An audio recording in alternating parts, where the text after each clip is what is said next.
C'était le troisième homme de cette élection. François Bayrou promet dès cette semaine la création d'un nouveau parti, le Mouvement démocrate, en mesure, selon lui, de présenter 577 candidats aux élections législatives. Mais qui seront ces candidats?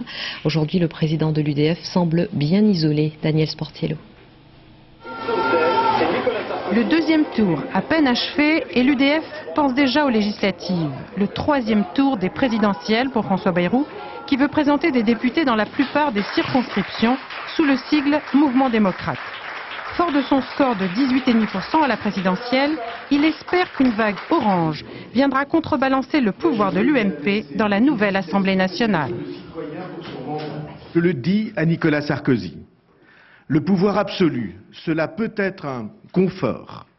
On peut décider ce qu'on veut, il n'y a personne pour s'y opposer, mais cela c'est l'apparence.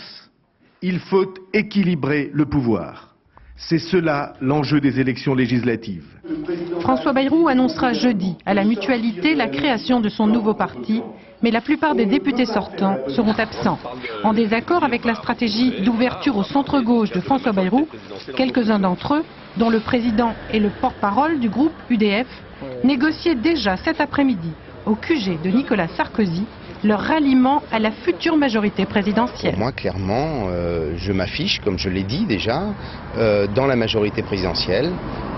J'ai envie que la France s'en sorte et j'ai envie que nous soyons positifs et constructifs. Du coup, les députés étaient bien rares hier soir sur les plateaux de télévision et au siège de l'UDF, où on ne rencontrait que le dernier carré de fidèles. Très court. Les 7 millions d'électeurs qui ont voté pour François Bayrou ne se sont pas évaporés en 15 jours. Je pense qu'ils sont toujours là. Ils croient toujours en ce projet nouveau, en cette nouvelle voie que François Bayrou a proposée. Vous verrez qu'aux législatives, même s'il y a des triangulaires, dans nombre de circonscriptions, nous arriverons en tête, j'en suis persuadé.